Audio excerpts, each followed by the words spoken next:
नमस्कार सभी को। आज का टॉपिक है अपना इंग्लिश ग्रामर का पेडागोजी पार्ट 3, जिसमें कि हम पढ़ेंगे अपना ग्रामर और इंग्लिश पेडागोजी की प्रैक्टिस सीरीज, जो कि एस्टेट, सीटेट और जो अपना नेक्स्ट एग्ज़ाम होने वाला है सीटी, उसके हिसाब से मोस्ट इम्पोर्टेंट रहने वाली है क्लास। और ये सीरीज़ अपनी कंटिन्यू चलेगी जब तक एग्ज़ाम नहीं होते। तो वीडियो को लास्ट तक देखें और कोई भी क्वेश्चन है, क्वेरीज है, जरूर कमेंट करें। तो शुरू करते हैं आज की क्लास। सबसे पहला जो क्वेश्चन है वो हम लेंगे, according to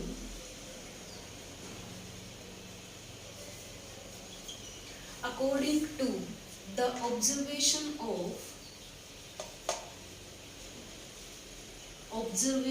of NCF 2005 English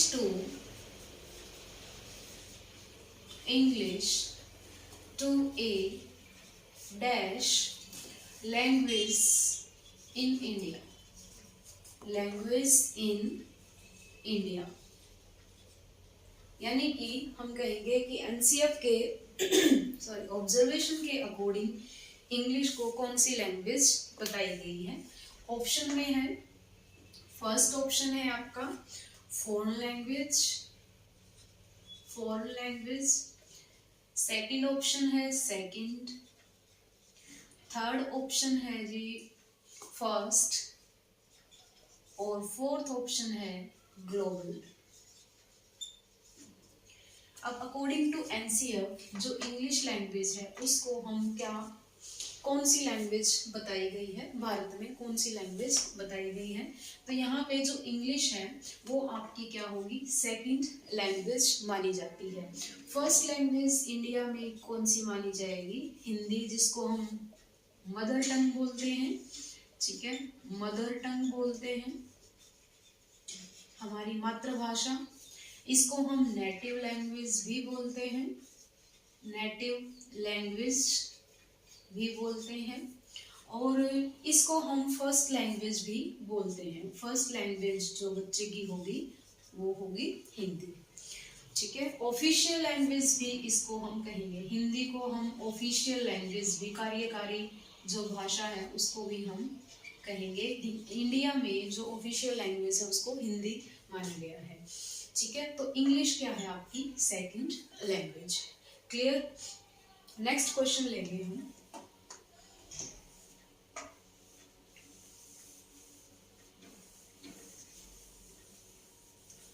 हाँ जी, नेक्स्ट क्वेश्चन आएगा, Arun has dash his work।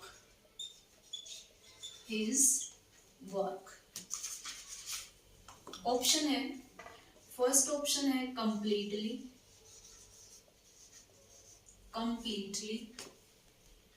Complete लिख सकते हैं हम।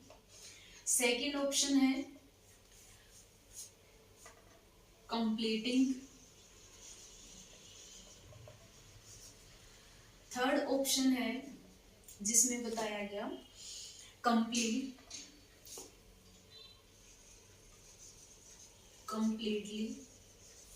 और फोर्थ ऑप्शन है कंप्लीटेड जो है फोर्थ ऑप्शन है। अब जैसे कि ये बताया गया है आपका प्रेजेंट परफेक्ट टेंस है, ये प्रेजेंट परफेक्ट टेंस है, जिसमें कि हैज या हैव के साथ हमेशा वर्ब की थर्ड फॉर्म ऐड करेंगे, यानी कि हम यहाँ पे हैज प्लस हैव के साथ वर्ब की थर्ड फॉर्म यूज करते हैं। तो जहाँ पे कंप्लीटेड है तो यहाँ हैज है, तो कंप्लीट तो आपके वर्ब की फर्स्ट फॉर्म होगी। ये V1 प्लस ING हो गया, कंटिन्यूस के लिए होता है। कंप्लीटली आपका क्या होगा, पूर्णतः रूप से ये होगा आपका एडजेक्टिव होगा। ठीक है, कोई भी काम करते हैं। और कंप्लीटेड आपका क्या होगा, वर्ब की थर्ड फॉर्म। तो आपका जो आंसर आएगा वो आएगा वर्ब की थर्ड फॉर्म, जो कि हम किसके साथ हैज के साथ या हैव के साथ इसका यूज करेंगे। नेक्स्ट क्वेश्चन लेते हैं।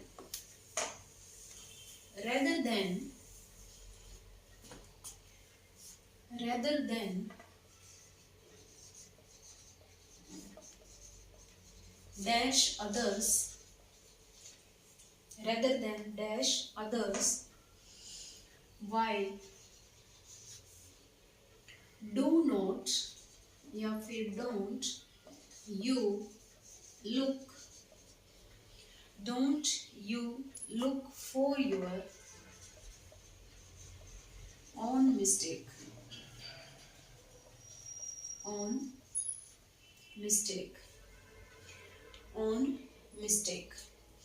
जैसे कि लिखा हुआ rather than others, दूसरे के कंपैरिजन में why don't you look your own mistake, कि आप दूसरे के कंपैरिजन में अपनी गलती को क्यों नहीं देखते। तो यहाँ पे ऑप्शन है, फर्स्ट ऑप्शन दिया हुआ है हेल्पिंग, सेकंड ऑप्शन है पॉइंटिंग, थर्ड ऑप्शन है ब्लेमिंग, और फोर्थ ऑप्शन है जी वॉचिंग। यानी कि हम इन चारों ऑप्शन में से आपको इस फिल इन द ब्लैंक्स में फिल करना है, और क्या होगा उसके लिए आपको इस सेंटेंस का जो सेंस है वो समझनी होगी। Rather than dash other why don't you look for your own mistake, कि दूसरे के कंपैरिजन में आप दूसरों के ब्लेमिंग करने के लिए कंपैरिजन में अपना जो है गलती क्यों नहीं देखते हो। पॉइंटिंग करना किसी को टारगेट करना होगा, वॉचिंग मतलब देखने से संबंधित होगा, हेल्पिंग होगा किसी की सहायता के लिए, और यहाँ पे हम मिस्टेक के साथ क्या यूज करेंगे, हमेशा ब्लेमिंग का यूज करेंगे। तो यहाँ पे जो फिल इन द ब्लैंक्स आएगा वो आएगा ब्लेमिंग। करेक्ट। नेक्स्ट क्वेश्चन लेते हैं। नेक्स्ट क्वेश्चन है जी, which learning domain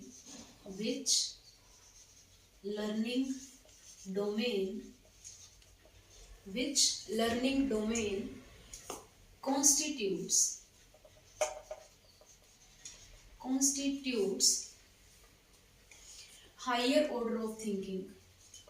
higher order of thinking, यानी कि थिंकिंग का हायर ऑर्डर कौन सा होगा। फर्स्ट है आपका रिमेम्बरिंग, सेकंड ऑप्शन है अंडरस्टैंड बोल सकते हैं, थर्ड ऑप्शन है एप्लीकेशन, और फोर्थ ऑप्शन है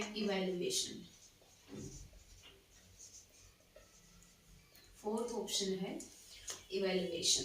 यानी कि which learning domain constitute high order of thinking, कि हाई ऑर्डर ऑफ थिंकिंग क्या होगा, चिंतन होगा। तो उसके लिए कौन सा थिंकिंग का जो लर्निंग डोमेन है वो हायर माना जाता है। तो यहाँ पे रिमेम्बरिंग होगा मेमोराइजेशन से संबंधित, अंडरस्टैंडिंग होगा समझने से संबंधित। ठीक है, इसको हम कहेंगे रिमेम्बरिंग रटना, मेमोराइजिंग भी हो सकता है समझना, एप्लीकेशन प्रयोग के लिए, इवैल्यूएशन होगा मूल्यांकन, अवलोकन भी कह सकते हैं। ठीक है, जिसको हम मूल्यांकन लेंगे इवैल्यूएशन। तो थिंकिंग का बिल्कुल हायर लर्निंग क्या होगा, डोमेन इवैल्यूएशन होगा। नेक्स्ट क्वेश्चन लेंगे।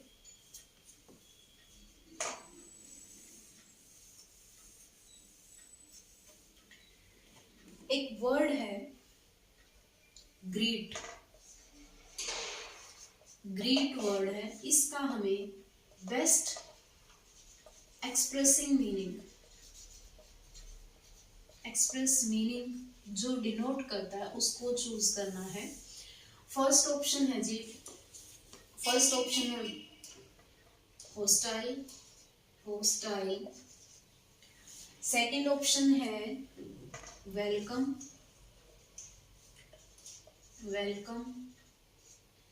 थर्ड ऑप्शन है अपना, जिसको हम कहेंगे अनसोशिएबल,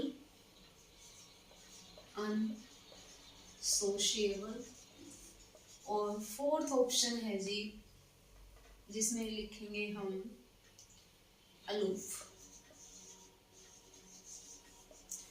ठीक है, तो ग्रीट एक बेस्ट एक्सप्रेशन नहीं है। एक क्वेश्चन और ले लेते हैं, हैप्पीनेस।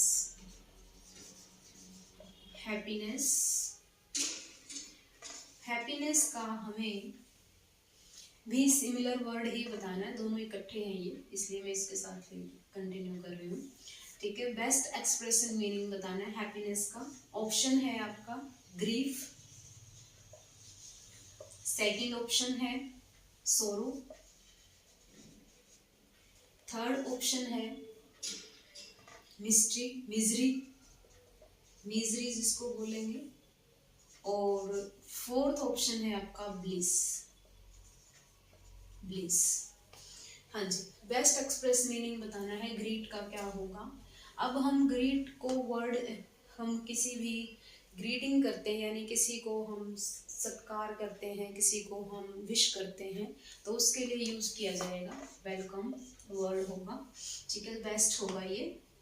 और हैप्पीनेस के लिए बेस्ट होगा आपका ब्लिस। ब्लिस का मतलब ब्लिसिंग, यानी कि आप उससे क्या है, खुश हो, आपकी हैप्पीनेस से संबंधित है। ये सारे जो है नेगेटिव वर्ड है, और ये आपका क्या है, पॉजिटिव वर्ड है, इसलिए इसको हम सिमिलर वर्ड की कैटेगरी में मेंशन करेंगे। तो यहाँ पे वर्ड क्या आएगा आपका ब्लिस। नेक्स्ट क्वेश्चन लेंगे। हाँ जी, नेक्स्ट क्वेश्चन है इसमें,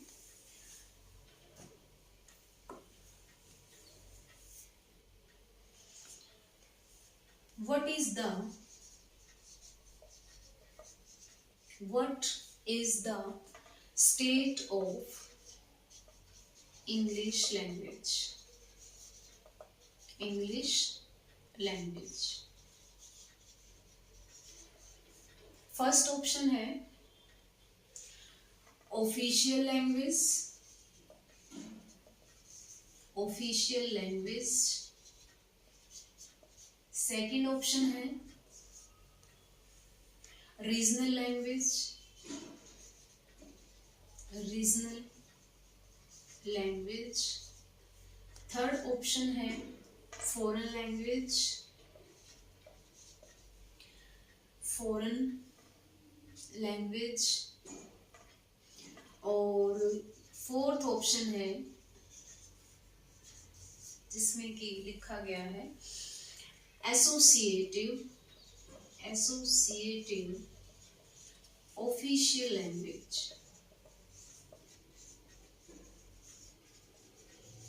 ऑफिशियल लैंग्वेज। क्वेश्चन है कि इंग्लिश की कौन सी स्थिति है, what is the English, what is the state of English language in India. अब इंडिया के कॉन्टेक्स्ट में लिख रहे हैं हम, तो यहाँ पे क्वेश्चन अपना यहाँ तक बनता है कि जो स्टेट है, इंग्लिश की जो स्टेट है मतलब स्थिति है, वो इंडिया में किस प्रकार की है। ऑफिशियल लैंग्वेज है, रीजनल लैंग्वेज है, फॉरेन लैंग्वेज है, या फिर एसोसिएट ऑफिशियल लैंग्वेज है। अभी डिस्कस किया हमने, जो ऑफिशियल लैंग्वेज होगी वो अपनी हिंदी होती है, कामकाज की भाषा, कार्यकारी भाषा हिंदी में। जितने भी आप कहेंगे कि गवर्नमेंट से रिलेटेड जो डॉक्यूमेंट बनते हैं वो हिंदी में बनते हैं। ठीक है, रीजनल का मतलब क्या होता है, क्षेत्रीय भाषा, क्षेत्र से संबंधित। ठीक है, फॉरेन का मतलब क्या होगा, फॉरेन लैंग्वेज, विदेशी भाषा जिसको हम कहेंगे। और एसोसिएटिव ऑफिशियल लैंग्वेज का मतलब होगा सहायक कार्यकारी भाषा, यानी कि अगर हिंदी है, अगर हिंदी के कंपैरिजन में मान लो कोई भी ऑफिशियल डॉक्यूमेंट बनाना है तो उसको एसोसिएट करेगा, उसकी हेल्प करेगा, सहायता करेगा, तो उसको इंग्लिश लैंग्वेज बोला गया है। ठीक है, तो अपनी इंग्लिश क्या है इंडिया के कॉन्टेक्स्ट में, एसोसिएट ऑफिशियल लैंग्वेज, आपका ये आंसर बनेगा। ठीक है, तो नेक्स्ट क्वेश्चन लिखते हैं। नेक्स्ट क्वेश्चन है जी, एक वर्ड है, हमें बताना है फ्लड। ठीक है, फ्लड है,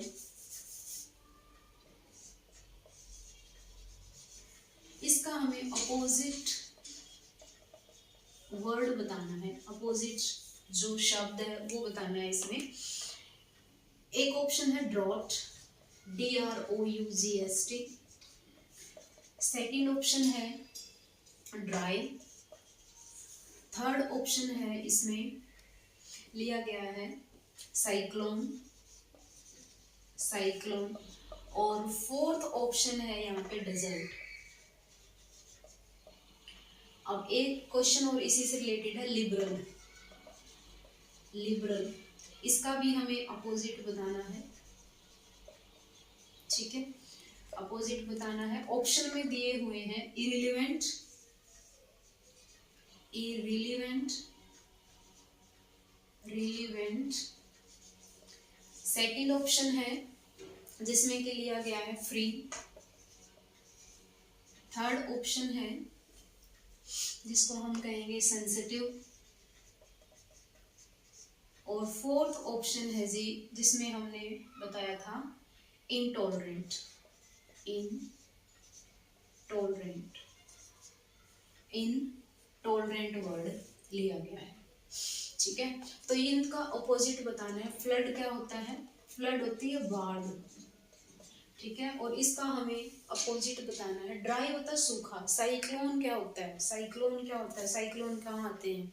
जो आपके भूकंप का जो क्षेत्र है उसमें यूज किया जाता है। डेजर्ट मरुस्थल के लिए यूज किया जाता है। तो यहाँ पे जो ड्रॉट है वो सूखा के लिए यूज किया जाता है, सूखा वर्ड के लिए यूज किया जाएगा, तो आंसर अपना आएगा ड्रॉट। लिबरल का मतलब होता है उदार, लिबरल का मतलब होगा उदार। तो यहाँ पे जो ऑप्शन है इरिलेवेंट का मतलब क्या होता है? रिलेवेंट होता है आपका, रिलेवेंट मतलब वास्तविक, जो उससे रिलेटेड है। इरिलेवेंट क्या होगा आपका? अवास्तविकता से संबंधित होगा, रिलेवेंट में होगा। फ्री मतलब होगा आजाद, फ्री है मतलब। सेंसिटिव मतलब कि आप उस संवेदनशील जिसको कहेंगे। लिबरल उदार है। तो इनटॉलरेंट क्या होगा? असहिष्णु होगा, असहिष्णु जिसको बोला जाता है, ठीक है। यानी कि ये आपका लिबरल है। लिबरल मतलब सभी के लिए वेलकमेबल है, तो वो चीजें होंगी।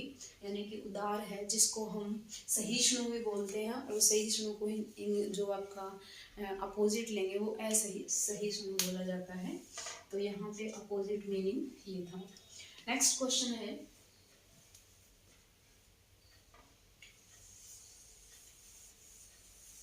नेक्स्ट क्वेश्चन लेंगे। According to NCF, according to NCF 2005, English in India, English in India is dash in a multilingual country, multilingual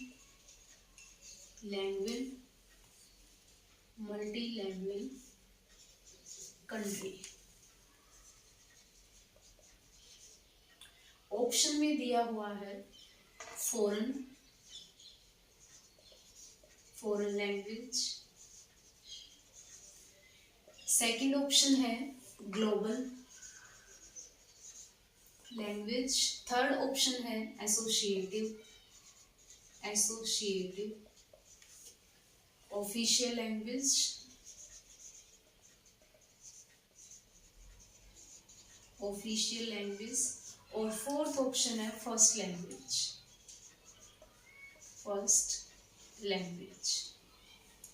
अब according to NCF English language जो है इंडिया में एक मल्टी लैंग्वेज के लिए यूज किया है, कंट्री है, मल्टी लैंग्वेज है क्योंकि बहुभाषी देश है। लेकिन उसमें इंग्लिश को क्या माना गया है? फॉरेन है, ग्लोबल है या फिर एसोसिएटिव है। तो हमारा यहाँ पे आंसर क्या आएगा? ग्लोबल लैंग्वेज यूज किया जाएगा, क्योंकि अकॉर्डिंग टू एनसीएफ क्या है? नेशनल करिकुलम फ्रेमवर्क 2005, उसके अकॉर्डिंग जो इंग्लिश लैंग्वेज उसको ग्लोबल लैंग्वेज, यानी कि हम कहेंगे कि विश्व स्तर की जो भाषा, वैश्विक भाषा है। यानी कि हमें अगर जो इंडिया है, इंडिया से बाहर कहीं हमें जाना है तो वहाँ पर हमें इंग्लिश लैंग्वेज को यूज़ करके ही हम कम्युनिकेट कर सकते हैं, इसलिए ग्लोबल लैंग्वेज का इसको नाम दिया गया है। तो यहाँ पे आंसर क्या आएगा? ग्लोबल लैंग्वेज, जिसको हम हिंदी में वैश्विक कहेंगे, वैश्विक जो भाषा है उसके लिए, विश्व स्तर की जो भाषा है। ठीक है, नेक्स्ट क्वेश्चन लेते हैं। आज का लास्ट क्वेश्चन होगा जिसमें कि हम ग्रामर का ही करेंगे। एक वर्ड लिया गया है जिसमें कि it poured cats and dogs. Option है, फर्स्ट ऑप्शन है रेन्ड हैवीली,